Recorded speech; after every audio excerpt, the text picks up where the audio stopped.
విజయవాడలో ఓ దుండగుడు కాల్పులకు యత్నించాడు. మరింత సమాచారం మా ప్రతినిధి శ్రీనివాసరావు ప్రత్యక్ష ప్రసారం ద్వారా అందిస్తారు. విజయవాడలో పోలీసులు కార్డన్ సెర్చ్ చేశారు. కార్డన్ సెర్చ్లో భాగంగా విజయవాడ పండిట్ నెహ్రూ బస్ స్టేషన్ వద్ద ఉన్న బాలాజీ హోటల్ను తనిఖీ చేసే క్రమంలో వ్యక్తి వద్ద గన్ను దొరికింది. దీనికి సంబంధించి పూర్తి వివరాలు అందించేందుకు కృష్ణలంక పోలీసు అధికారులు ఉన్నారు. వారితో మాట్లాడితే సార్ నాగరాజు గారు, ఏం జరిగింది పొద్దున? ఈరోజు సాధారణ తనిఖీలో భాగంగా బస్టాండ్ దగ్గర ఉన్న హోటల్స్, రెస్ట్ రూమ్స్, అలాగే డార్మిటరీలు చెక్ చేయడం జరిగింది.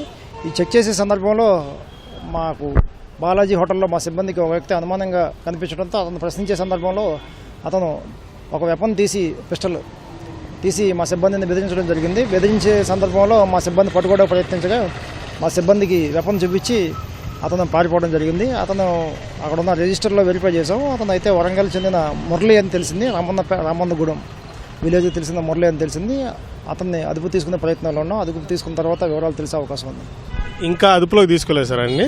ఎంతవరకు అదుపులోకి తీసుకోలేదు. అతను భయపెట్టిన తర్వాత మా వాళ్ళని బెదిరించిన తర్వాత అక్కడి నుంచి పారిపోవడం జరిగింది. వెపన్తో సహా పారిపోవడం జరిగింది. ఇప్పుడు పట్టుకునే ప్రయత్నం చేశారా ఆయన్ని? అతను పట్టుకునే ప్రయత్నంలోనే అతను తుపాకు తీసి బెదిరించడం జరిగింది. ఏ తుపాకీ ఉంది సార్ ఆయన దగ్గర? ఎట్లా హ్యాండిల్ చేశారు మీరు అతన్ని? మా సిబ్బంది చూసిన దాని ప్రకారం దాన్ని పిస్టల్ అని చెప్పారు. అది ఏ మేడు ఏంటి అనేది అతను అదుపులో తీసుకున్న తర్వాత తెలుస్తుంది. అతను ఎక్కడి నుంచి వచ్చాడు, విజయవాడ దేనికోసం వచ్చాడు, ఎప్పుడు వచ్చాడు, ఏమన్నా వివరాలు ఏమన్నా సేకరించడం జరిగిందా సార్ మీరు? అదే ప్రయత్నంలో ఉన్నాం, అదే దర్యాప్తులో ఉన్నాం. అతను ఎందుకు విజయవాడ వచ్చాడో, ఎన్నిసార్లు వచ్చాడు అనేది పూర్తిగా అతను విచారించిన తర్వాత అతను అదుపులో తీసుకున్న తర్వాత తెలిసే అవకాశం ఉంది. ప్రస్తుతం అతను ఎక్కడ ఉన్నాడు సార్? తెలీదు. అతను పరారులో ఉన్నాడు.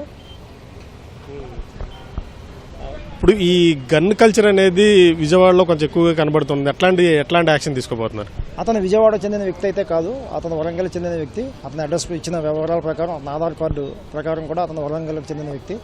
అతను విజయవాడతో ఎటువంటి సంబంధాలు లేవు యాజ్ పర్ రికార్డ్స్. అలాగే విజయవాడ, ఆంధ్రాలో కూడా ఎటువంటి నేర చరిత్ర కూడా లేదు అతనికి. ఇప్పుడు అతనున్న రూమ్లో అతనితో పాటు ఇంకెవరైనా ఉన్నారా సార్? అతను ఒక్కడే ఉన్నాడా? అతను అక్కడే ఉన్నాడు. ఈ నెల 3వ తారీఖున అతను రూమ్కి రావడం జరిగింది. అతనైతే ఒకడే ఉన్నాడు. ఈ పోలీసు వారిని పట్టుకునే సందర్భంలో కూడా ఒకడే ఉండటం జరిగింది. ఇప్పుడు మీరు తనిఖీల్లో భాగంగా అతను రూమ్కి వెళ్ళిన సందర్భంలో మీరు డోర్ లాక్ తీసిన తర్వాత అతను చెక్ చేస్తుండగా రివాల్వర్ తీశాడా, లేకపోతే మిమ్మల్ని చూడంగానే ఫైర్ చేయడానికి ట్రై చేశాడా? సోదాల్లో భాగంగా అతన్ని ప్రశ్నించే సందర్భంలో అతని దగ్గర ఉన్న వెపన్ పిస్టల్ తీసి బెదిరించడం జరిగింది. ఇప్పుడు అతని నుంచి మీరు ఏమేమి వివరాలు సేకరించారు సార్? ఇప్పుడు తనిఖీల్లో భాగంగా మీరు అతని దగ్గరికి వెళ్ళారు, అతని నుంచి ఏమడిగారు మీరు? సేకరించే సందర్భంలో అతను వెపన్ తీసి పారిపోవడం జరిగింది.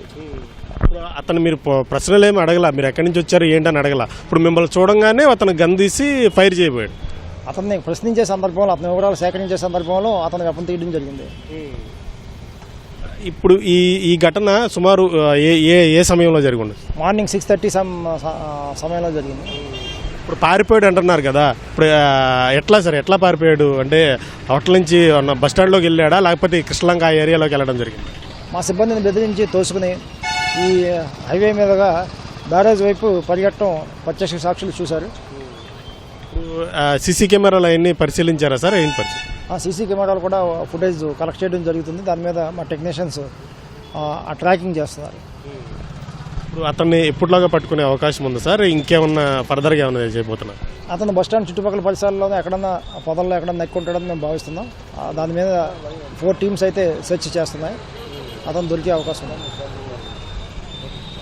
రైట్. మొత్తంగా విజయవాడలో ఈరోజు పోలీసులు జరిపిన సాధారణ తనిఖీల్లో భాగంగా విజయవాడ పండిట్ నెహ్రూ బస్ స్టేషన్ వద్ద ఉన్న బాలాజీ హోటల్లో తనిఖీలు నిర్వహిస్తున్నారు. ఆ తనిఖీల్లో భాగంగా ఒక వ్యక్తి మీద అనుమానం వచ్చి తమ వివరాలు అడగ్గా అతను తమ మీద రివాల్వర్తో కాల్పులు జరిపేందుకు సిద్ధమయ్యాడు. ఈ క్రమంలోనే తమ సిబ్బంది అడ్డుకోవడం జరిగింది. తమ సిబ్బందిని తోసుకుంటూ అతను పారిపోవడం జరిగిందంటూ కూడా కృష్ణలంక సిఐ నాగరాజు చెప్తున్నారు. ఈ మేరకు అతన్ని పట్టుకునేందుకు కూడా ప్రత్యేక ఏర్పాట్లు చేస్తున్నాము. ఈ తుపాకీకి సంబంధించి కూడా ఈరోజు ఉదయం సిబ్బందితో తనిఖీలు చేయడం జరిగింది. ఆ తనిఖీలో భాగంగా కూడా ఈ ఘటన అనేది పండిట్ నెహ్రూ బస్ స్టేషన్ వద్ద చోటు చేసుకుంది.